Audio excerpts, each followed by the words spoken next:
ഈ രണ്ട് പ്രിയപ്പെട്ട ഗായകരും പ്രവാസ ലോകത്തേക്ക് തുടർച്ചയായി വരുന്ന ആളുകളാണ്. ഇപ്പോൾ എനിക്ക് തോന്നുന്നത് ഖത്തറിലേക്ക് എത്ര പ്രാവശ്യം വന്നിട്ടുണ്ടാവും ഷെരീഫ്ക്ക? ഞാനൊരു 100-ന് തവണ വന്നിട്ടുണ്ടാവും. സലീമോ? ഞാന് എണ്ണം അറിയില്ല വ്യക്തമായിട്ട്, പക്ഷെ ഞാൻ പിന്നെ ഇപ്പൊ എപ്പോഴും ഖത്തറിൽ തന്നെ ഉണ്ടാവാറുണ്ട്. നമ്മൾ മുമ്പൊക്കെ ഈ യാത്രകളൊക്കെ പോകുമ്പോൾ പറയുന്നൊരു തമാശയുണ്ട്. ഇപ്പോൾ ഷരീഫ്ക്ക, മൂസാക്ക ഒക്കെ വരുന്ന സമയത്ത് പൈലറ്റ് മാറി നിൽക്കുന്ന പറയാറുള്ളത്. അതായത് ഗൾഫിലേക്ക് വരുമ്പോൾ ഇവർക്ക് കൃത്യമായി വഴി അറിയാം, കണ്ണടച്ചിട്ട് ഇവർ ഫ്ലൈറ്റ് ഓടിക്കും എന്ന് പറയുന്നൊരു തമാശയുണ്ട്. എന്തായാലും നമുക്ക് FB ലൈവ് കണ്ടുകൊണ്ടിരിക്കുന്ന ഒരുപാട് നമ്മുടെ ശ്രോതാക്കളുണ്ട്. അവർക്കൊക്കെ വേണ്ടിയിട്ട് അവർ പലരും മെസ്സേജ് അയച്ചു തുടങ്ങിയിട്ടുണ്ട്. പക്ഷെ നമുക്ക് തുടങ്ങേണ്ടത്, നമുക്കറിയാം ഷെരീഫ്ക്കയെ കുറിച്ച് പറയുമ്പോൾ ഷെരീഫ്ക്ക പാടി തുടങ്ങുന്ന ഒരു ഗാനത്തിൽ നിന്ന് തന്നെ, വളരെ നോസ്റ്റാൾജിക് ആയിട്ടുള്ള ഒരു ഗാനത്തിൽ നിന്ന് തന്നെ നമുക്ക് തുടങ്ങാം. അതിൻ്റെ ഒരു 4 വരി നമുക്കൊന്ന് പാടി തുടങ്ങാം. രണ്ടുപേരും എന്തായാലും ഇന്ന് സംഗീത സാന്ദ്രമാക്കാൻ പോവുകയാണ് ഈ നമ്മളുടെ FB ലൈവ്. സന്തോഷ് ഭായ്, ഏത് പാട്ടാ പാടേണ്ടത്? ദർജപ്പൂ മോളെ ഒരു ഓർമ്മയായിക്കോട്ടെ. എന്തായാലും ദറജപ്പൂ മോളല്ലേ ലൈല, നീ എൻ്റെ കൽബല്ലേ, മജ്നുവായി ഞാൻ നിന്നെ ദുനിയാവാകെ തിരഞ്ഞില്ലേ, യാ ഹബീബി എൻ്റെ മുന്നിൽ നീ എത്തി ചേർന്നില്ലേ,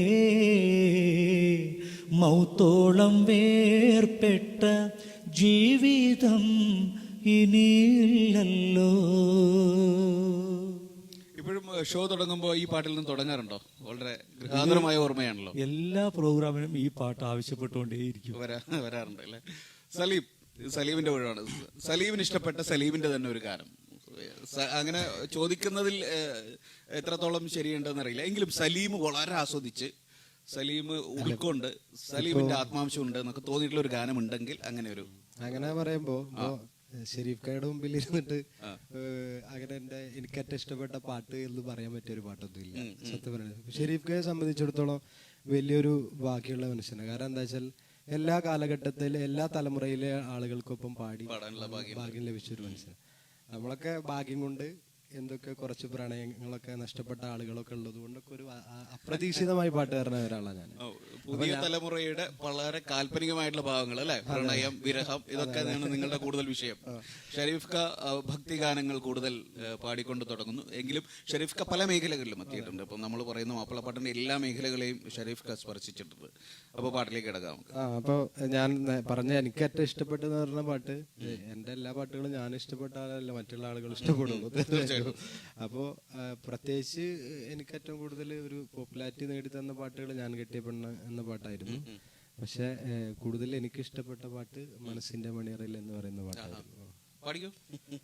മനസ്സിന്റെ മണിയറയിൽ സുന്ദരിയായ മോളുണ്ട്, കഥ പറയാൻ കൂട്ടിനായി കാത്തിരുന്നൊരു പെണ്ണുണ്ട്, നാണത്താൽ ചിരി തൂകും സുന്ദരിയായ മോളാണ്, കിന്നാര കഥ പറയാൻ കൂട്ടുവന്നൊരു പെണ്ണാണ്. ഇതാണ് എനിക്ക് ഇഷ്ടപ്പെട്ട പാട്ട്. ഷെരീഫ്ക്ക, ഈ പുതിയ തലമുറയിലെ ഗായകരെ കുറിച്ച് ഷെരീഫ്ക്കയ്ക്ക് എന്താ പറയാനുള്ളത്? എനിക്ക് ഈ സമയത്ത് തന്നെ ചോദിക്കണം, വളരെ ടോപ്പിക്കലായിട്ട്. തീർച്ചയായും എനിക്കും ഇഷ്ടമുള്ള പാട്ടാണ് ഇത്. കാരണം ആൽബത്തിൽ ഫസ്റ്റ് ടൈം വന്ന ഒരു മനോഹരമായിട്ടുള്ള ഒരു പാട്ടാണ്. അതിലൂടെ സലീം കോടത്തൂർ എന്ന പാട്ടുകാരനെ തിരിച്ചറിയുന്നതും. കാരണം ആ പാട്ടിനൊക്കെ നമ്മളിപ്പം പല അഭിപ്രായങ്ങൾ ഉണ്ടാവുമെങ്കിലും സംഗീതത്തിൽ പല സ്റ്റൈലുണ്ട്, പല ശൈലിയുണ്ട്. ഇപ്പം പണ്ട് വന്ന സിനിമാ പാട്ടുകളുടെ ശൈലി അല്ലല്ലോ ഇപ്പം വരുന്നത്. എന്ന് കരുതി ഇന്ന് സിനിമാ പാട്ടൊന്നും വരുന്നില്ല എന്ന് പറയാൻ പറ്റില്ലല്ലോ. ഉണ്ട്. അപ്പോൾ ഓരോ കാലഘട്ടത്തിനും ഓരോ ശൈലിയിലുള്ള പാട്ടുകൾ വരും. അതൊക്കെ ഇഷ്ടപ്പെടുന്നത് കൊണ്ടാണല്ലോ എല്ലാ പാട്ടുകാരും ഉയർന്നു വരുന്നതും. അപ്പോൾ എല്ലാം നമ്മൾ ഇഷ്ടപ്പെടണം. ഞാനും ഒരുപാട് പാടിയിട്ടുണ്ട് ഇങ്ങനെയുള്ള പാട്ടുകൾ. നമ്മൾ കലാകാരന്മാരാകുമ്പോൾ പല തരത്തിലുള്ള പാട്ടുകൾ പാടണം. അത് സ്വാഭാവികമോ. നമ്മുടെ കടമ എന്താന്ന് വെച്ചാൽ പാട്ടുകൾ നല്ലത് കിട്ടിയാൽ പാടുക എന്നുള്ളതാണ്. എനിക്ക് എല്ലാ തരത്തിലുള്ള പാട്ടുകളും ഇഷ്ടമാണ്. ഒരുപാട് സ്റ്റേജ് ഷോകളിൽ പോയിട്ടുണ്ട്. ഏറ്റവും അധികം ആളുകൾ ഷെരീഫ്ക്കയ്ക്ക് തോന്നിയിട്ടുള്ള ഷെരീഫ്ക്ക പാടുമ്പോൾ ഏറ്റവും അധികം ആളുകൾ ആവേശത്തോടു കൂടി ഉൾക്കൊണ്ടിട്ടുള്ള ഒരു പാട്ട് ഏതാണ് പാടണം എന്തായാലും അതിനു മുമ്പ് ഷെരീഫ്ക്കയുടെ ഒട്ടുമിക്ക ഒട്ടുമിക്ക പാട്ടും രസകരമായ അനുഭവങ്ങൾ ഉണ്ടാവും. അതിലൊരു അനുഭവം പറഞ്ഞുകൊണ്ട് നമുക്ക് ആ പാട്ടും പാടാം. അങ്ങനെ പറയാൻ പറ്റില്ല, കാരണം ഒരുപാട് പാട്ടുകൾ ഇങ്ങനെ പാടുമ്പോൾ നല്ലോണം റെസ്പോണ്ട് ചെയ്യും. ചില സ്ഥലത്ത് പോയാൽ സ്നേഹപ്രകടനം കുറച്ച് കൂടുതലായിട്ടുണ്ടാവും. ചില ആൾക്കാർ പാടുമ്പം അവരും അതുപോലെ ലിപ്പ് ചെയ്യുന്ന കാണുമ്പോൾ ഭയങ്കര സന്തോഷം തോന്നാറുണ്ട്. ഏറ്റുപാടും ഏറ്റവും കൂടുതൽ എനിക്കും ദർജപ്പൂ മോഡലിനെ എപ്പോഴും ഞാൻ പാടുമ്പോഴും ഭയങ്കര ഇഷ്ടം എല്ലാവരും കാണിക്കുന്നതായിട്ട് തോന്നിയിട്ടുണ്ട്. എനിക്കും തോന്നിയിട്ടുണ്ട് ഇത് ഇത്രയും പാടാനുണ്ടോ എന്നൊക്കെ തോന്നിയെങ്കിലും പക്ഷെ ഓഡിയൻസ് എപ്പോഴും ആവശ്യപ്പെടും. റെസ്പോൺസ് നല്ല റെസ്പോൺസ് ആണ് എപ്പോഴും. ശരി. റേഡിയോ സുനോയുടെ ഈ FB ലൈവ് കണ്ടുകൊണ്ടിരിക്കുന്ന ഒരുപാട് ശ്രോതാക്കൾ ഉണ്ടാവും. അവരിൽ പലരും അവർക്ക് ഇഷ്ടപ്പെട്ട ഗാനങ്ങൾ നമുക്ക് ചോദിക്കാം. നമ്മുടെ മാപ്പിളപ്പാട്ട് ഗാനരംഗത്തെ 2 പ്രഗത്ഭരായ ഗായകരാണ് നമുക്ക് മുന്നിലിരിക്കുന്നത്. ശ്രീ കണ്ണൂർ ഷെരീഫും സലീം കോടത്തൂരും നമ്മളോടൊപ്പമുണ്ട്. തീർച്ചയായിട്ടും നിങ്ങളുടെ ആവശ്യങ്ങൾക്കും അവർ പാട്ട് പാടിത്തരുന്നതായിരിക്കും. നാളെ കൃഷിയിടം ഖത്തറിൻ്റെ ഒരു മനോഹരമായ സംഗീത സന്ധ്യയ്ക്ക് വേണ്ടിയിട്ടാണ് ഇവർ എത്തിയിരിക്കുന്നത്. സംഗീത സന്ധ്യ മാത്രമല്ല, ഒരു അപരാഹ്ന സദ്യ കൂടി ഇവിടെ ഒരുക്കിയിട്ടുണ്ട്. അപ്പോൾ തീർച്ചയായിട്ടും അടുത്ത ഗാനത്തിലേക്കാണ് നമുക്ക് കിടക്കുന്നത്. സെയ്ദ്, എനിക്ക് തോന്നുന്നു വന്നിട്ടുള്ള പാട്ടുകളുടെ കുറച്ച് ലിസ്റ്റുകൾ നമുക്ക് ഒന്ന് പറഞ്ഞു കഴിഞ്ഞാൽ നമുക്ക് അവരെ കൊണ്ട് പാടിക്കാമെന്ന് തോന്നുന്നു. നമ്മുടെ ലൈവ് എടുത്തുകൊണ്ടിരിക്കുന്ന സയ്യിദും ഒരു പാട്ടുകാരാണ്. സയ്യിദ് ഒരു പാട്ട് പറഞ്ഞോ, നമുക്ക് ഷെരീഫിക്കയ്ക്ക് പാടേണ്ട ഒരു പാട്ടാണ്. അതെ, റഫ്താ റഫ്താ റഫ്താ റഫ്താ.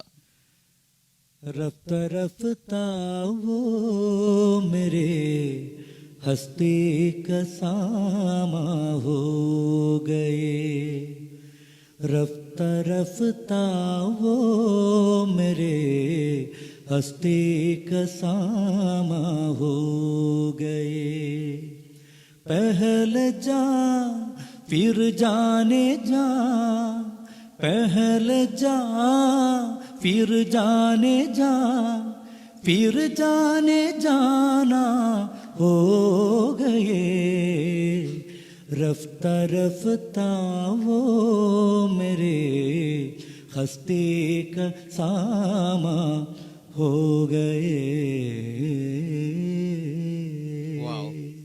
ഗ്രേറ്റ്.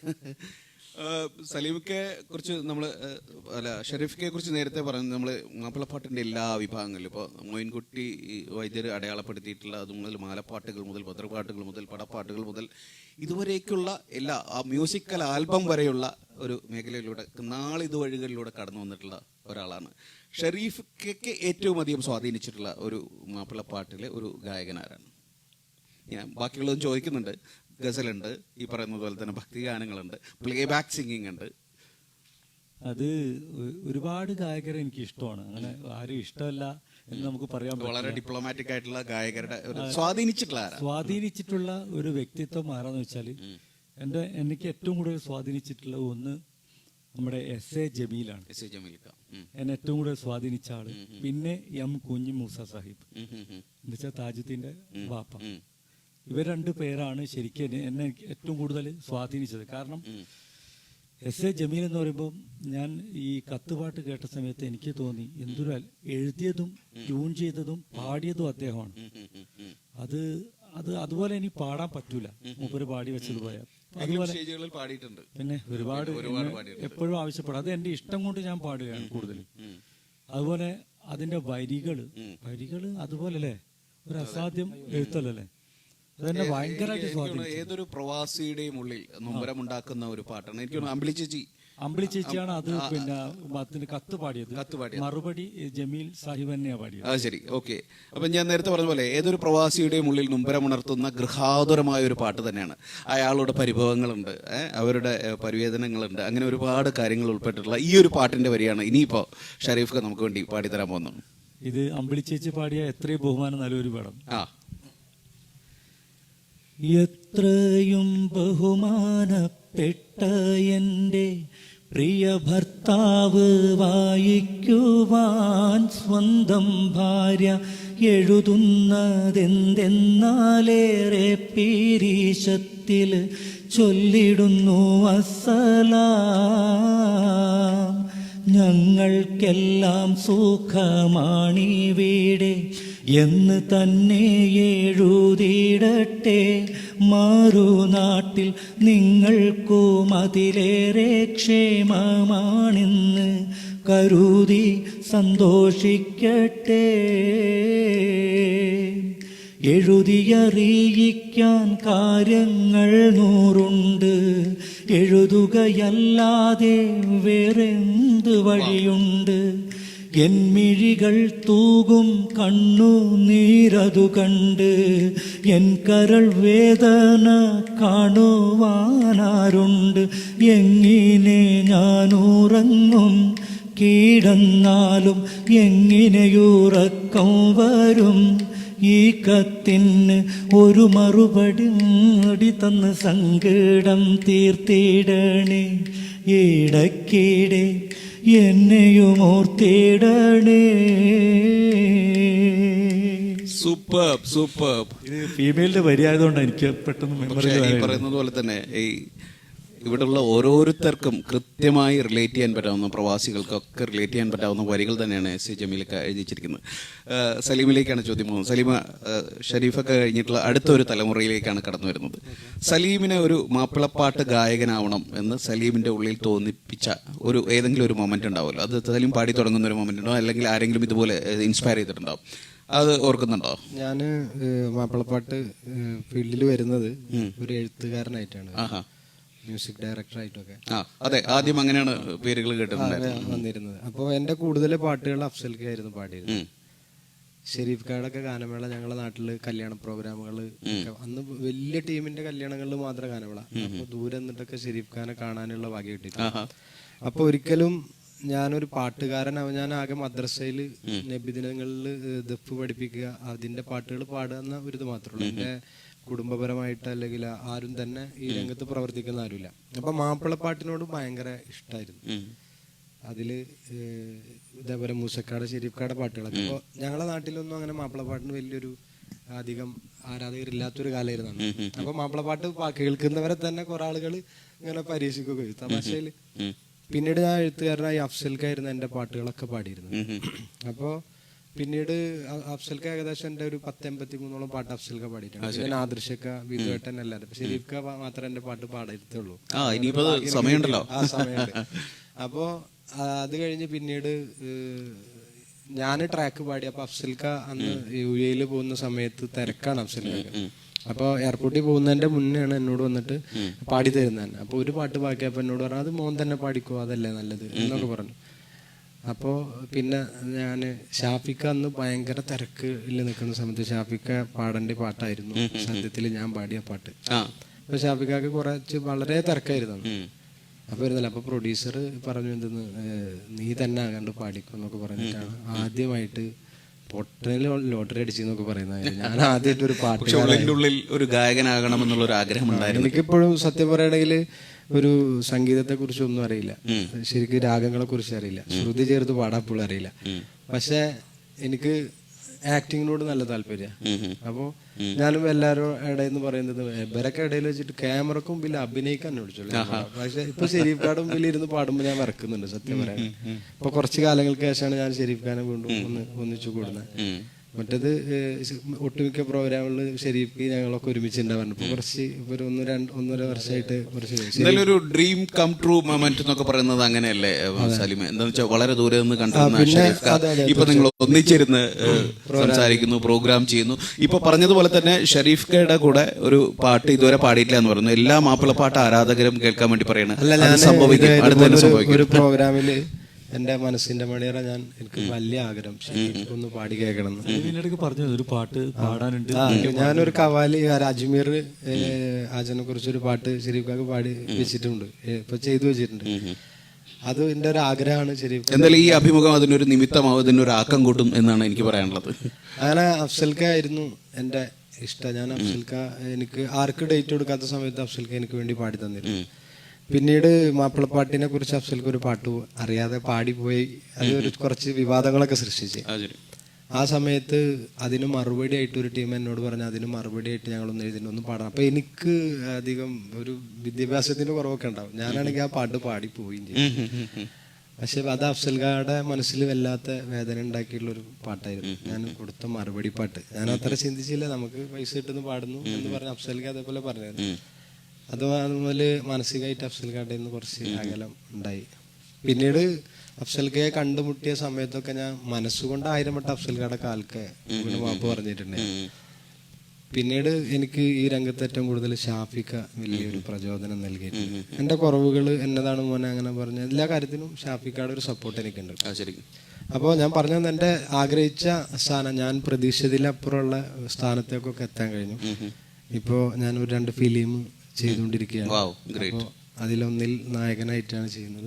ആഹാ, അത് പുതിയ വാർത്തയാണല്ലോ. എല്ലാരും കേൾക്കെ പറയുക. ഹലോ നമസ്കാരം എന്നാണ് ഫിലിമിന്റെ പേര്. ശരി. പേളി ഹരീഷ് കണാർ, സലീം കോടത്തൂർ നായകനാവുന്നു. Breaking news. പിന്നെ ഇപ്പോൾ ചെയ്തുകൊണ്ടിരിക്കുന്ന ഉൾക്കാഴ്ച എന്ന് പറഞ്ഞ മുകേഷ് ചേട്ടന്റെ ഫിലിം, രാജേഷ് രാജാണ് ഡയറക്ടർ. അതിന്റെ ഷൂട്ട് ഇപ്പോൾ 2 ദിവസം കഴിഞ്ഞ അതും കഴിഞ്ഞു. അപ്പോൾ എല്ലാവരും നിമിത്തമായിട്ടാണ് ഞാൻ അറിയാതെ കലാരംഗത്ത് സഞ്ചരിച്ചു. തീർച്ചയായിട്ടും. അപ്പൊ ഇതൊക്കെ ജീവിതത്തിൽ കിട്ടിയ വലിയൊരു ഭാഗ്യം. ഞാന് മനസ്സിന്റെ പണികളൊക്കെ ഏത് പാടാൻ അറിയാത്ത ആളുകൾക്കും പാടാൻ പറ്റിയ പാട്ടാണ്. പക്ഷെ ഇപ്പൊ ഷെരീഫ്ക്കാടെ മുമ്പിൽ നിന്നിട്ട് പാടിയപ്പോ ഞാൻ വളരെ വിറച്ചിട്ടാ പാടിയത്. അത് ശരി, സത്യം പറയുന്നത്. വല്ലായി ഞാൻ സ്റ്റേജിൽ പാടിയിട്ടുണ്ട്.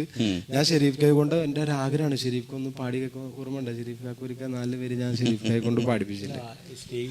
ഞാൻ സ്റ്റേജിൽ പരിപാടിക്ക് പാടുന്ന സമയത്ത് ഓഡിയൻസിനോട് ചോദിക്കും ഏത് പാട്ടാ പാടേണ്ടത്. അവര് പറയുന്നത് ചിലപ്പോൾ ഏതെങ്കിലും പാട്ടായിരിക്കും പറയും. പക്ഷെ സലീമിന്റെ ഒരു പാട്ട് ആവശ്യപ്പെട്ടിട്ടുണ്ടെങ്കിൽ ഞാൻ എന്തായാലും പാടും. ഞാൻ ആരെ പാട്ട് ചോദിച്ചാലും പാടും. കാരണം എനിക്ക് 4 പേരെങ്കിലും കേട്ട് പരിചയമുണ്ടാവും. അത് വെച്ച് ചിലപ്പം എന്നോട് കഴിഞ്ഞ വടകര ക്രാഫ്റ്റ് വില്ലേജിൽ ഒരു പ്രോഗ്രാം ഉണ്ടായിരുന്നു. അതിനിടയിൽ താജുദ്ദീന്റെ നാടാണ് താജുദ്ദീൻ. അപ്പൊ ആരോ നെഞ്ചിനുള്ളിൽ ഓഡിയൻസോട് ചോദിച്ചപ്പോൾ പാടും, ഞാൻ അപ്പം പാടി. അപ്പൊ അങ്ങനെ പല പാട്ടുകൾ എന്നോട് ആവശ്യപ്പെട്ടു. തീർച്ചയായിട്ടും 4 പേരെങ്കിലും കേട്ട് പരിചയമുണ്ടാവുമല്ലോ. അപ്പൊ എനിക്ക് തോന്നുന്നത് ഞാൻ ഇപ്പോൾ ഇരിക്കുന്നത് ഈ മാപ്പിളപ്പാട്ട് രംഗത്ത് തന്നെ വളരെ വിനയപൂർവ്വം ഒരു കലാകാരന് ഏറ്റവും അധികം വേണ്ടത്, ഒരു മികച്ച കലാകാരന് ഏറ്റവും അധികം ഉള്ളിൻ്റെ ഉള്ളിലുള്ളൊരു വിനയവും എന്താ പറയുക എളിമയും ഒക്കെയാണ്. ഞാൻ ഇപ്പോൾ സംസാരിച്ചു കൊണ്ടിരിക്കുമ്പോൾ തന്നെ സലീമിൻ്റെ മനസ്സിലുണ്ടായിരുന്ന പ്രായശ്ചിത്തത്തെക്കുറിച്ചും ഒക്കെ പറയുകയുണ്ടായി. ഇപ്പോൾ ഷെരീഫിക്കെ പിന്നെ നമുക്ക് വർഷങ്ങളായിട്ട് അറിയുന്നതാണ്. അപ്പോൾ നമുക്ക് കൃത്യമായിട്ട് അറിയാം. അതിൻ്റെ ഒരു സന്തോഷം പങ്കുവെക്കുന്നതോടൊപ്പം സലീമിൻ്റെ ഏത് പാട്ടാണ് ചോദിച്ചിരിക്കുന്നത് ഒന്ന് പറയാമോ നമുക്ക്? ഇപ്പോൾ കുറേ പേര് ഇപ്പോൾ FB-യിൽ ഇങ്ങനെ ഓരോരോ ചോദ്യങ്ങൾ ചോദിച്ചുകൊണ്ടിരിക്കുന്നുണ്ടാവും. നമുക്ക് ഞാൻ അഫ്സൽക്ക പാടിയ ഒരു പാട്ടുണ്ട്. ആ പാട്ട് സത്യത്തിൽ ഞാനാണ് എഴുതിയത്, ഞാനാണ് മ്യൂസിക് ചെയ്തതെന്ന് ഇപ്പോഴും അധികം ആർക്കും അറിയില്ല. ശരി, അപ്പൊ ആ പാട്ടൊന്ന് പാടാം. പാടിക്കോളൂ പ്ലീസ്. എല്ലാം അറിയും നാദ, എന്നിൽ ഗുണവും നൽകും നാദ, സർവ്വത്തിലും വാഴ്ത്തുന്നേ, ഞാൻ നിന്നെ വാഴ്ത്തുന്നേ, ശുക്രുമുരയുന്നേ, അന ശായിരി ശായിരി ഹംദി, അന ആലിമി കുല്ലി ബിശൈഇൻ, അന അഹ്മദു വക്തി വഹി, അന ആലിമു നഹമല്ലാ, അന അശ്കുരു നഹമല്ലാ. ഇത് അഫ്സൽക്ക എൻ്റെ പാടിയ ഒരു ഭക്തിഗാനായിരുന്നു. കുഴപ്പമില്ലാതെ എല്ലാവരും കേട്ടിരുന്നൊരു പാട്ടുകളായിരുന്നു. നമ്മുടെ ഈ മാപ്പിളപ്പാട്ടിൻ്റെ നാൾ വഴികളിൽ ഈ അറബി മലയാളത്തിൻ്റെ ഒരു സ്വാധീനം നമ്മളിപ്പോൾ പലപ്പോഴും ഷെരീഫ് ക ജഡ്ജായിരിക്കുന്ന റിയാലിറ്റി ഷോകളിലൊക്കെ കുട്ടികൾ പാടാറുണ്ട്. അപ്പോൾ ഈ അറബി മലയാളത്തിലുള്ള പാട്ടുകളിൽ വളരെയധികം സ്വാധീനിച്ചിട്ടുള്ള ഒരു പാട്ട് നിങ്ങൾ 2 പേരും ചേർന്ന് എനിക്കൊന്ന് നമ്മുടെ ശ്രോതാക്കൾക്ക് വേണ്ടി ഒന്ന് പാടി നല്ലതായിരിക്കും. അറബി മലയാളം മുതൽ വരലാണ് ഈ ആൽബം മേഖലയിൽ അറബി മലയാളം മിക്സ്ഡ് ആയിട്ട് വന്നു തുടങ്ങിയ മെഹബിൻ എന്ന ഈ ആൽബത്തിന് ഒരു പ്രത്യേക ട്രെൻഡ് കൊണ്ടുവന്നിരുന്ന ഒരു വർക്ക് മെഹബിൻ. അതിലൂടെ പിന്നീട് അഫ്സൽക്കയുടെ വർക്കുകളൊക്കെ SR മീഡിയ, SM മീഡിയ എന്നൊക്കെ പറഞ്ഞിട്ട് അവരാണ് ഇറക്കിയിരുന്നത്. ആ സമയത്തുള്ള എല്ലാ പാട്ടുകളിലും അറബി മലയാളം മിക്സ്ഡ് ആയിരുന്നു. പിന്നെ ഷാഫിക്കായിട്ട് വന്നിട്ടാണ് ഹിന്ദി മലയാളം മിക്സ്ഡ് ആയി. അങ്ങനെ പിന്നെ ഇപ്പോ ഷെരീഫ് കാട ഒട്ടും ഷാഫിക്ക് എഴുതി ഒട്ടുമിക്ക പാട്ടിൽ ഹിന്ദി മിക്സ്ഡ് പാട്ടുകളാണ്. ഷാഫിയുടെ ഫാമിലി ഈ ഉത്തരേന്ത്യ ഉത്തരേന്ത്യക്കാരിയാണ്. അതുകൊണ്ട് പല പാട്ടുകളിലും ഹിന്ദി വരും. ഇപ്പൊ താജ്ദാരെ മദീന, അപ്പൊ ദുനിയാക്കി, അങ്ങനെ കുറെ പാട്ട് ഷാഫിക്ക ഉണ്ട് നമ്മളെ പ്രോഗ്രാമിന്. പക്ഷെ ഇന്നാള് എത്തിയിട്ടില്ല. ഇന്നാള് ഇവിടെ നിന്ന് എത്തുള്ളൂ. അതുകൊണ്ടാണ് ഷാഫിക്കയെ കുറിച്ച് പറയുമ്പോൾ ഷാഫിക്കയുടെ ഗായകൻ എന്നതിലുപരി അദ്ദേഹത്തിന്റെ അസാധ്യമായ വരികൾ അത് പലരും എഴുതാതെ ഇരുന്ന സംഭവങ്ങൾ തന്നെയാണ്. ഒരു റിപ്പീറ്റേഷൻ. ഷാഫിയെ നമ്മൾ നേരിട്ട് വേദിയിൽ നിന്ന് കാണുന്നതാണ്. അപ്പൊ നിങ്ങൾക്ക് ഞാനിപ്പോ ഈ ഒരു ചോദ്യം ചോദിച്ചെന്നുള്ളൂ, എങ്കിലും നിങ്ങൾക്ക് കംഫർട്ടബിൾ ആയിട്ടുള്ള 2 പേരും ചേർന്ന് നമ്മളുടെ ശ്രോതാക്കൾക്ക് വേണ്ടിയിട്ട് ഏതാണ് പാട്ട് ഇപ്പോ ശ്രോതാക്കൾ ആവശ്യപ്പെടുന്ന? മുത്തേ സത്തേ പാടണമെന്ന് ചോദിച്ചിട്ടുണ്ട്. ഏതാ പാടുന്നത്? ഏതാ പറഞ്ഞോളൂ. നമ്മളെ അറബി ഇതുള്ളത് മെഹബിലിന്റെ പാട്ടായിരുന്നു, അത് ഓർമ്മയുണ്ടോ വരികള്? ഈ കണ്ണീർ പാടം കൊയ്യുന്നേരം റബ്ബേ എന്നൊരു തേങ്ങൽ വെണ്ണീറാകും കൽബും കൊണ്ട് വന്നേ ഞാനീരാവിൽ എങ്ങ് പോയി സുബ്ഹാനെ നീ ഇടനെഞ്ചു പൊട്ടി പാടി ഞാൻ കണ്ണു മൂടി പോരയോ ഇരുളിലൊരു ചെറു തിരിയിലുണരും അമ്പിളിക്കതിരാകണേ കണ്ണീർ പാടം കൊയ്യുന്നേരം റബ്ബേ എന്നൊരു തേങ്ങൽ. ഇത് നിഖിൽ ചേട്ടൻ പാടിയ പാട്ടാണ്, ഭയങ്കര ഹിറ്റ് പാട്ടായിരുന്നു. ആൽബം മേഖലക്ക് ഒരു പുതിയൊരു ട്രെൻഡ് കൊണ്ടുവന്നൊരു പാട്ടായിരുന്നു. അത് ശരി. എന്തായാലും നമുക്ക് വളരെ ഭാഗ്യം സിദ്ധിച്ച ഒരു ദിവസമാണ്. ഖത്തറിലെ ശ്രോതാക്കൾ എല്ലാവരും കേട്ടുകൊണ്ടിരിക്കുകയാണ് നമ്മളുടെ FB ലൈവ്. കൂടുതൽ ആളുകൾ ചോദ്യങ്ങൾ ചോദിച്ചുകൊണ്ടിരിക്കുന്നു. ഇനി ഷെരീഫിക്കയോട് ചോദ്യം. നമ്മൾ നേരത്തെ പറഞ്ഞ പോലെ തന്നെ ഷെരീഫിക്ക കൈവയ്ക്കാത്ത മേഖലകളില്ല. സിനിമ പിന്നണി ഗാനരംഗത്തും ഷെരീഫിക്ക ഉണ്ടായിട്ടുണ്ട്.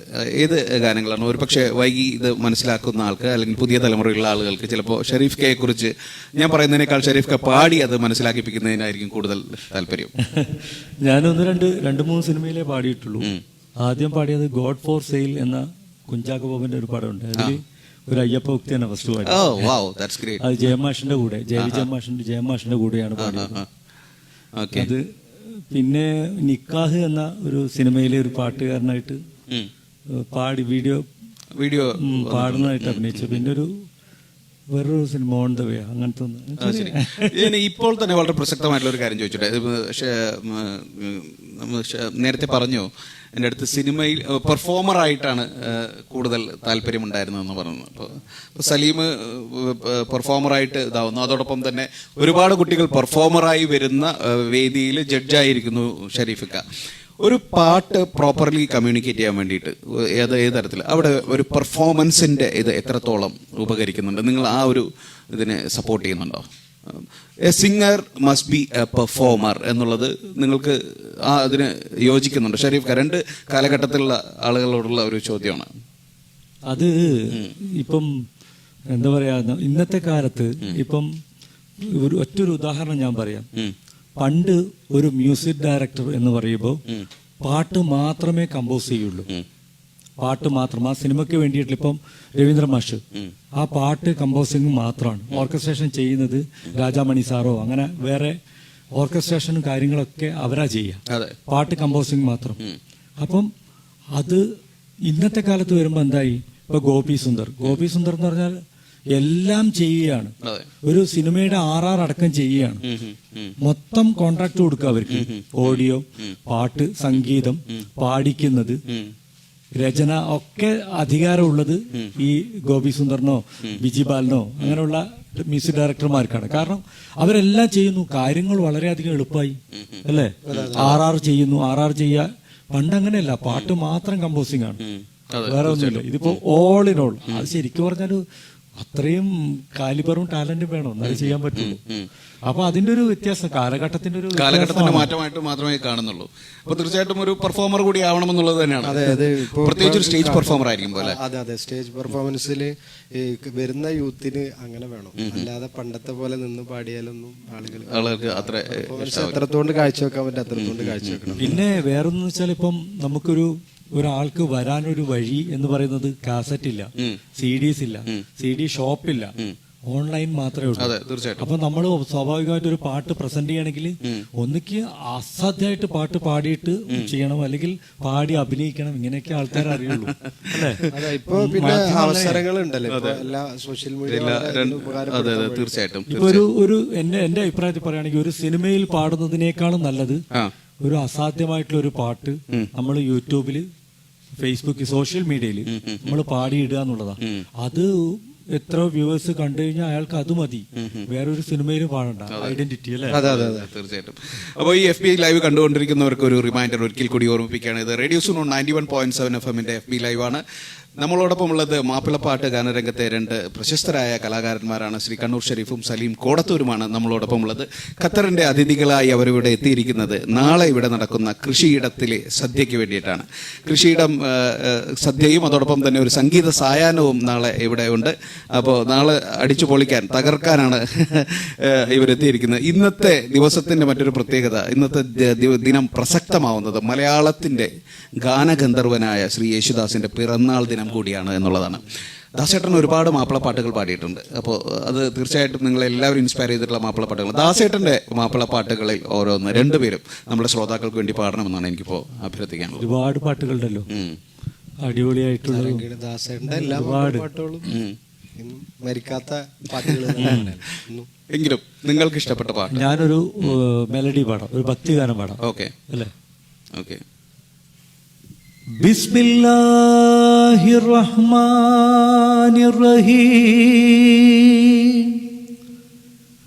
അൽഹംദുലില്ലാഹി റബ്ബിൽ ആലമീൻ ബിസ്മില്ലാഹി റഹ്മാനിർ റഹീം അൽഹംദുലില്ലാഹി റബ്ബിൽ ആലമീൻ. ആലം പടച്ചോരു റബ്ബേ,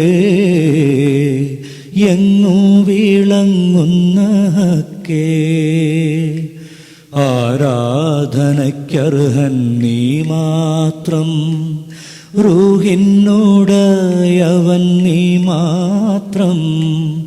ആലം പടച്ചോരു റബ്ബേ, എങ്ങു വിളങ്ങുന്ന ഹക്കേ,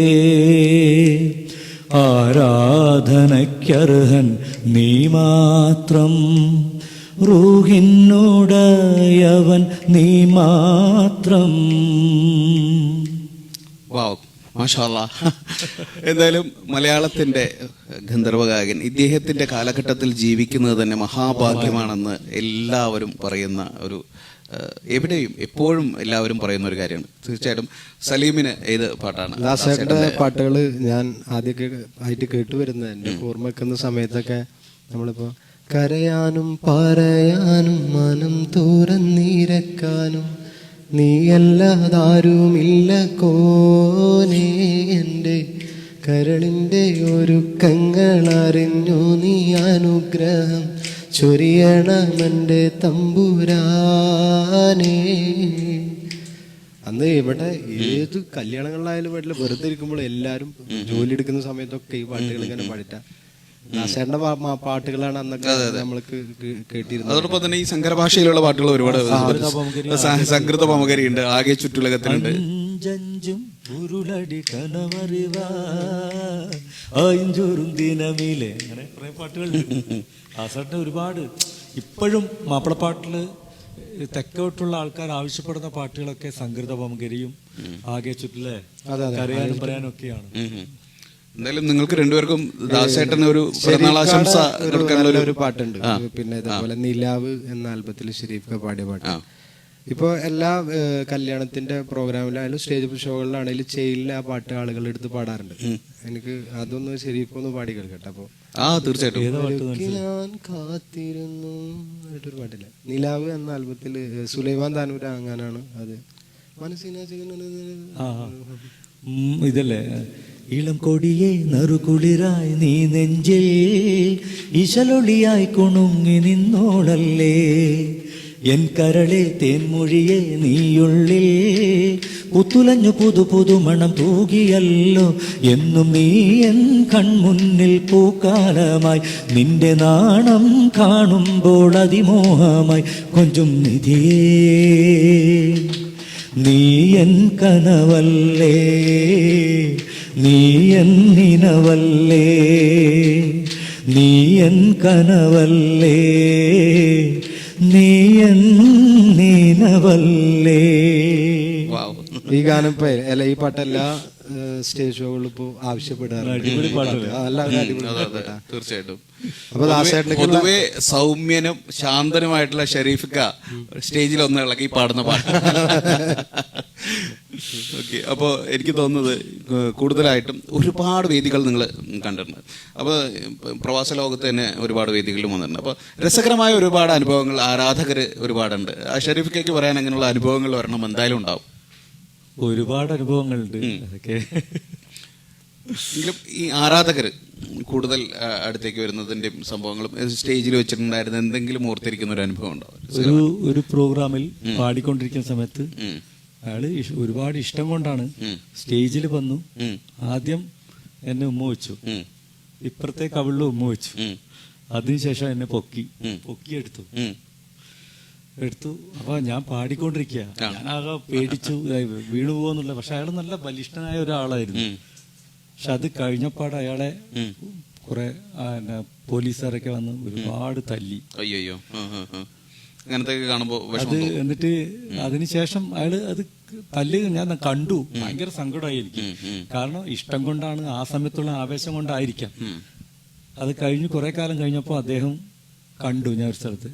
അപ്പൊ എനിക്ക് എന്നെ മനസ്സിലാകുന്നു. ഞാൻ പറയില്ല, ഞാനിങ്ങനെ അന്ന് ചെയ്തപ്പം അപ്പൊ എനിക്ക് പെട്ടെന്ന് മനസ്സിലായി. ഞാൻ ചോദിച്ചു, എന്നിട്ട് എന്താണ് അന്ന് വിഷമായോ?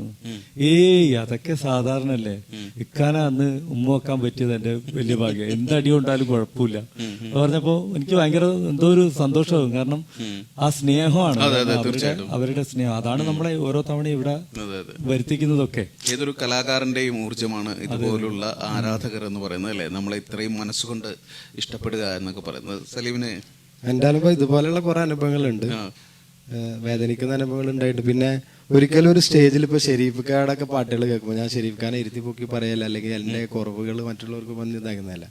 ഒരിക്കലും ഒരു പാട്ട് പാടിയിട്ട് സ്റ്റേജിൽ ആളുകൾ എണീറ്റ് നിന്നിട്ട് കൈയടിക്കുന്ന ഒരു അനുഭവം എന്റെ ജീവിതത്തിൽ ഉണ്ടായിട്ടില്ല. അതങ്ങനെയുള്ള പാട്ടുകൾ ഞാൻ പാടിയിട്ടുമില്ല.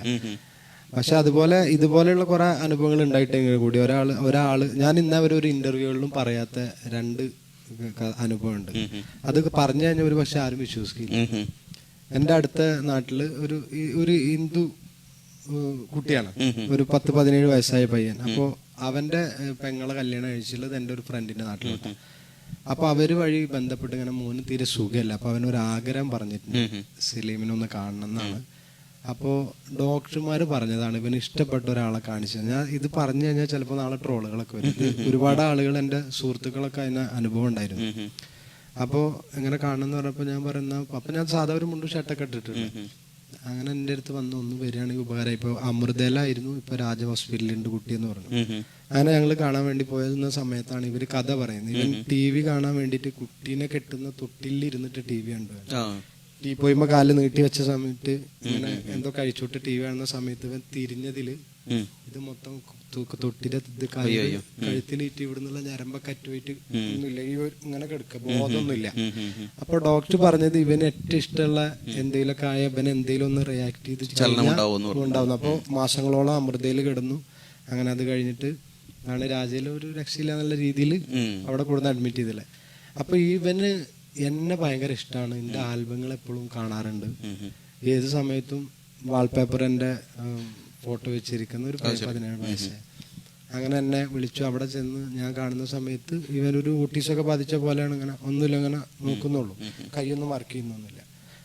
അങ്ങനെ ഡോക്ടേഴ്സൊക്കെ വന്ന് എന്നോട് അറിയോന്നൊക്കെ വരെ ചോദിക്കുമ്പോൾ അങ്ങനെ നോക്കുന്ന ഒരു ബോധമില്ലാത്ത രീതിയിൽ. അങ്ങനെ മൊബൈൽ ഓപ്പൺ ചെയ്തിട്ട് വീഡിയോയിൽ എൻ്റെ കമ്മം കാണിച്ചപ്പോൾ അങ്ങനെ ആക്കലൊക്കെ തുടങ്ങി. അങ്ങനെ ലാസ്റ്റ് എന്നോട് കൈ കൊടുക്കാൻ വേണ്ടി പറഞ്ഞു. അങ്ങനെ ഞാൻ കൈ കൊടുക്കുന്ന സമയത്ത് എന്നോട് ഡോക്ടർ ബാക്കോട്ട് വലിക്കാൻ പറഞ്ഞു. അങ്ങനെ അവൻ അവിടുന്ന് ഭയങ്കരമായിട്ട് മാറി. സൈക്കോളജിക്കലി തെറാപ്പി എന്ന് പറയുന്നത് ആള് ഇന്ന് വളരെ ഉഷാറാണ്. ആദ്യത്തെ പോലെ ആയില്ലെങ്കിലും ഒരു ജീവിതത്തിലേക്ക് തിരിച്ചു കൊണ്ടുവന്ന ഒരു അനുഭവം, അത് ചെറിയൊരു നിമിത്തമാവാൻ സലീമിന് കഴിഞ്ഞു എന്നുള്ളത് തന്നെയാണ് തീർച്ചയായിട്ടും മറക്കാൻ പറ്റും. ഇത് ഞാൻ ഇന്നേ വരെ ഒരു സ്ഥലത്തും ഞാൻ പറഞ്ഞില്ല, കാരണം ആരും ഒരു പക്ഷേ ഒരു ഗായകൻ എന്നുള്ള നിലയ്ക്ക് പലപ്പോഴും ഒരുപാട് കയ്യടികളെക്കാളും നമുക്ക് കിട്ടുന്ന വരുമാനത്തെക്കാളും ഒക്കെ ജീവിതത്തിൽ ഓർത്തിരിക്കുന്ന ചില ഇതുപോലുള്ള ധന്യമായിട്ടുള്ള ചില മുഹൂർത്തങ്ങളുണ്ട്. എന്തായാലും വളരെ മനോഹരമായി നിങ്ങൾക്ക് രണ്ടുപേർക്കും എനിക്ക് തോന്നുന്നു റേഡിയോ സുനോയുടെ ശ്രോതാക്കൾ മാത്രമല്ല ലോകമെമ്പാടുമുള്ള FBയുടെ പ്രേക്ഷകർ ഇത് കണ്ടുകൊണ്ടിരിക്കുകയാണ്. അപ്പോൾ വളരെ ഭാഗ്യം ഇന്നൊരു ദിവസം ഇവിടെ വന്നിരിക്കുന്നത്. നമുക്കറിയാം, ഒരിക്കൽ കൂടി ഓർമ്മപ്പെടുത്തുകയാണ്, രണ്ടുപേരും ഇവിടെ എത്തിയിരിക്കുന്നത് നാളെ കൃഷിയിടത്തിലെ സദ്യ, കൃഷിയിടം ഒരുക്കുന്ന ഒരു മ്യൂസിക്കൽ ഇവന്റ് ഉണ്ട്. ഖത്തർ QNCCയിൽ വെച്ചിട്ടാണ് ഇവന്റ്. വൈകിട്ട് 5 മണിക്കാണ് തുടങ്ങുന്നത്. നവ്യ നായർ അതിഥിയായി എത്തുന്ന ഒരു പരിപാടി കൂടിയാണ്, മുഖ്യാതിഥിയായി എത്തുന്ന ഒരു പരിപാടി കൂടിയാണ്. അപ്പോൾ തീർച്ചയായിട്ടും എല്ലാവരും നാളെ QNCCയിൽ. അതുപോലെ തന്നെ വിജേഷ് ചേളാരി, പിന്നെ മഹേഷ് ഷാഫി, കൊല്ലം ഷാഫി, അതുപോലെ ഫാസില ബാനു, മിമിക്രി ആർട്ടിസ്റ്റുകളാണ് ഇവര്. വിജേഷ് ചേളാരി, മഹേഷ്, അവരെ അസാധ്യമായ മിമിക്രിയാണ്. സിമ്പിളായി കൊണ്ട് വേദിയിൽ വെറുതെ അവര് കാണിക്കുന്ന ചെറിയ ആക്ഷനിൽ പോലും ജനങ്ങൾ ചിരിച്ച് അങ്ങനെ ഒരു സംഭവമുണ്ട്. പിന്നെ ഷാഫിക്ക, ഫാസില ബാനു. മനോഹരമായ ഒരു സായനം തന്നെയാണ് എന്തായാലും നാളെ QNCCയിൽ കൃഷിയിടം ഒരുക്കിയിരിക്കുന്നത്. അപ്പോൾ എനിക്ക് തോന്നുന്നത് ഈ ഒരു അഭിമുഖം അവസാനിപ്പിക്കുന്നതിന് മുമ്പ് രണ്ടുപേരും ചേർന്ന് തന്നെ ഒരു മനോഹരമായ മറ്റൊരു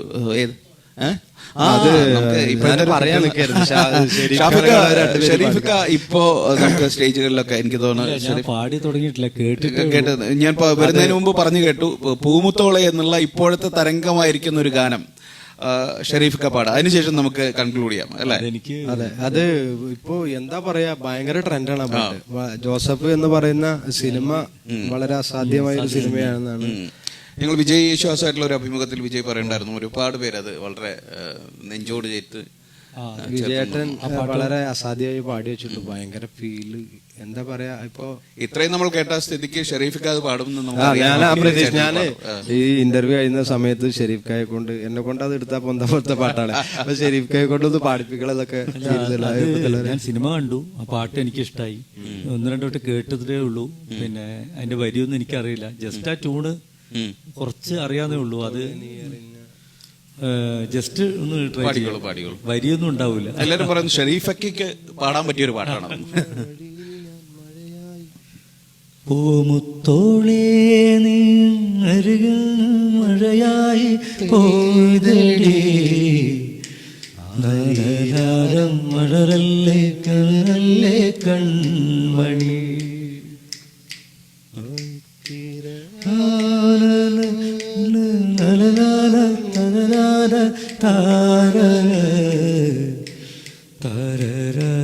ഇടറല്ലേ മഴവല്ലേ കൺമണി. പഠിച്ചിട്ടില്ല. എന്തായാലും ഷരീഫ് വരി പഠിച്ചിട്ട് നാളെ വൈകിട്ട് അവിടെ എന്തായാലും പാടുന്നതായിരിക്കും. അപ്പോൾ എന്തായാലും FB ലൈവ് നമ്മൾ കണ്ടുകൊണ്ടിരിക്കുന്ന റേഡിയോ സുനോ 91.7 FM ഖത്തറിന്റെ ഫേവറേറ്റ് റേഡിയോ സ്റ്റേഷൻ. അതിന്റെ FB ലൈവ് ആണ് നമ്മൾ കണ്ടുകൊണ്ടിരിക്കുന്നത്. നാളെ കൃഷിയിടത്തിലെ സദ്യ QNCCയിൽ വെച്ച് നടക്കുന്ന കൃഷിയിടം ഒരുക്കുന്ന ഒരു മ്യൂസിക്കൽ ഇവന്റ് ഉണ്ട്. അതോടൊപ്പം തന്നെ നാളെ ഉച്ചയ്ക്ക് ഖത്തറിൽ അവർ ഒരുക്കുന്ന മനോഹരമായ സദ്യയുണ്ട്. ഒരുപാട് കലാകാരന്മാർ പങ്കെടുക്കുന്നുണ്ട്. നവ്യ നായർ അതിഥിയായി എത്തുന്നു. ഈ അഭിമുഖം അവസാനിപ്പിക്കുന്നതിന് മുമ്പ് മനോഹരമായ മറ്റൊരു ഗാനം കൂടി ഇവിടെ നമ്മുടെ ശ്രോതാക്കൾക്ക് കേൾക്കാം. എന്റെ മോനെ ഇടയ്ക്കിടയ്ക്ക് പറഞ്ഞുകൊണ്ടിരിക്കുക. അതെ, നമ്മുടെ ഇവിടെ ഖത്തറിലുള്ള GP ചാലപ്പുറം എന്ന് പറഞ്ഞ നല്ലൊരു കവി എഴുതിയ പാട്ടാണ്. 4 വരി പാടുകയാണ്. മനുഷ്യ നീ എങ്ങോട്ടാണ് യാത്ര, മനസ്സറിയില്ല ഏറെ മാത്ര. മനുഷ്യ നീ എങ്ങോട്ടാണ് യാത്ര, മരണം വരാനില്ല ഏറെ മാത്ര. മലക്കുൽ മൗത്തൊരു നാൾ തിരഞ്ഞെത്തും മുന്നേ, മണ്ണോടു മണ്ണായി തീരും പിന്നെ. മനുഷ്യ നീ എങ്ങോട്ടാണ് യാത്ര, മരണം വരാനില്ല ഏറെ മാത്ര. വരിയൊന്നും പെട്ടെന്ന് പറയുമ്പോൾ ഓർമ്മ വന്നില്ല. വളരെ ഫിലോസഫിക്കൽ ആയിട്ടുള്ള ഒരു ഗാനം കൂടിയാണ് അതല്ലേ? മനുഷ്യന്റെ ജീവിതം എത്രത്തോളം എന്തൊക്കെ നമ്മൾ പുറംമോടിയിൽ എന്തൊക്കെ കാണിച്ചു കഴിഞ്ഞാലും അവസാനം നമ്മളെ കാത്തിരിക്കുന്ന മരണമാണ്. അപ്പോൾ കൂടുതൽ ഷോ ഓഫ് ഒന്നും വേണ്ട എന്ന് ഓർമ്മപ്പെടുത്തുന്ന ഒരു ഗാനം കൂടിയാണത്. എന്തായാലും വളരെ മനോഹരമായ ഒരു അഭിമുഖമായിരുന്നു. രണ്ടുപേർക്കും ഹൃദയം നിറഞ്ഞ റേഡിയോ സുനോയുടെ ഹൃദയം നിറഞ്ഞ നന്ദി. നാളെ നിങ്ങളെല്ലാവരും നേരിട്ട് കാണാൻ എത്തുന്ന ആളുകളോട് എന്താണ് പറയാനുള്ളത് പറഞ്ഞോളൂ. എല്ലാവരും പ്രോഗ്രാമിന് വരണം. വളരെ വ്യത്യസ്തമായിട്ടുള്ള മനോഹരമായിട്ടുള്ള ഒരു ഇവന്റ് ആയിരിക്കും. കൃഷിയിടം ഖത്തർ അണിയിച്ചൊരുക്കുന്ന ഈ മെഗാ ഇവന്റിൽ ഒരുപാട് പ്രശസ്തരായിട്ടുള്ള കലാകാരന്മാരുണ്ട്. പിന്നെ ഇനി നിങ്ങൾ എല്ലാവരും വരണം, വന്നിട്ട് ഈ പ്രോഗ്രാം ഗംഭീരമാക്കി തരണം. അതെ, അവിടെ കൃഷിയിടം ഖത്തർ സംഘടിപ്പിച്ചിട്ടുള്ള സദ്യ, അതോടൊപ്പം ഒരു മ്യൂസിക് സദ്യ, അതൊക്കെ വിഭവ സമൃദ്ധമായ സദ്യയായി മാറണമെങ്കിൽ നിങ്ങളെല്ലാവരും അതിൽ പങ്കെടുക്കുക. പിന്നെ റേഡിയോ സുനയുടെ എല്ലാ പ്രേക്ഷകർക്കും ഹൃദയം നിറഞ്ഞ നന്ദി ആദ്യം രേഖപ്പെടുത്തുന്നു. ഞങ്ങളെ ഇതുവരെ ഞങ്ങളുടെ ഇൻ്റർവ്യൂ, പിന്നെ പ്രത്യേകിച്ച് ഇവിടെ വരാൻ കഴിഞ്ഞതിൽ ഒരിക്കൽ കൂടി ഇവിടെ ഇൻ്റർവ്യൂ ചെയ്യാൻ വേണ്ടി ഒരു ഇൻ്റർവ്യൂ ആയിട്ട് തോന്നിയില്ല സത്യം. അതുകൊണ്ടാണ് ഞാൻ മനസ്സ് പൂർണ്ണമായിട്ട് തുറന്നത്. അപ്പോൾ അതിനുള്ള നന്ദി നിങ്ങളോട് അറിയിക്കുന്നു. വീണ്ടും ഇതുപോലൊക്കെ കാണാൻ കഴിയുമെന്ന് പ്രതീക്ഷിക്കുന്നു. ഒരു കാര്യം കൂടി പറയാനുണ്ട്, നേരത്തെ പറഞ്ഞത് മുഴുമിപ്പിച്ചില്ല. നമ്മുടെ എല്ലാം എന്താ പറയുക, കേരളത്തിൻ്റെ ഗാനഗന്ധർവൻ ദാസേട്ടൻ്റെ ബർത്ത്ഡേ ആണ്. അപ്പോൾ നമുക്ക് ദൈവം ഇനിയും ആയുരാരോഗ്യ സൗഖ്യത്തോടു കൂടി ദീർഘകാലം തീർച്ചയായും ഇനി ഒരുപാട് പാടാനും ഒരുപാട് ആയുരാരോഗ്യം എല്ലാം പടച്ചവൻ നൽകട്ടെ എന്ന് പ്രാർത്ഥിക്കുകയാണ്. നമ്മുടെ പ്രിയപ്പെട്ട ദാസേട്ടന് ഹാപ്പി ബർത്ത്ഡേ. പിന്നെ ഞാൻ ആദ്യമായിട്ടാണ് റേഡിയോ സുനോയിൽ വരുന്നത്. പക്ഷെ സന്തോഷ് ഭായിനെ വർഷങ്ങളായിട്ട് അറിയാം. ഞാനിവിടെ സന്തോഷ് ഭായി എത്തിയത് ഇപ്പോഴാണ് അറിഞ്ഞത്, അടുത്ത് ഇവിടെ വന്നപ്പോഴാണ് അറിഞ്ഞത്. സന്തോഷ് ഭായി ഇങ്ങനെ പറന്ന് നടക്കുകയാണ്. എന്തായാലും വളരെയധികം സന്തോഷം. നല്ലൊരു ചാറ്റായിരുന്നു. തീർച്ചയായിട്ടും നന്ദി. എന്തായാലും ഹൃദയം പങ്കുവയ്ക്കുക എന്ന് പറയുമ്പോൾ തീർച്ചയായിട്ടും നിങ്ങൾ വന്ന വഴികളിലൂടെ, നാൾ വഴികളിലൂടെ നിങ്ങൾ ഏറ്റവും അധികം ആസ്വദിക്കുന്ന ഒരു കാര്യം സംസാരിക്കുന്ന സമയത്ത് തീർച്ചയായിട്ടും നമുക്ക് എന്താ പറയുക, പാസ്റ്റ് ഇല്ല, ഫ്യൂച്ചർ ഇല്ല, പ്രസന്റ് വളരെ മനോഹരമായി നിങ്ങൾ രണ്ടുപേരും സംസാരിച്ചു, വളരെ മനോഹരമായി രണ്ടുപേരും പാടി. റേഡിയോ സുനോയുടെ ഭാഗത്തു നിന്നും എല്ലാവിധ ആശംസകളും നേരുന്നു. നന്ദി. നാളത്തെ പരിപാടി വൻ വിജയമാകട്ടെ. Thank you so much to both of U.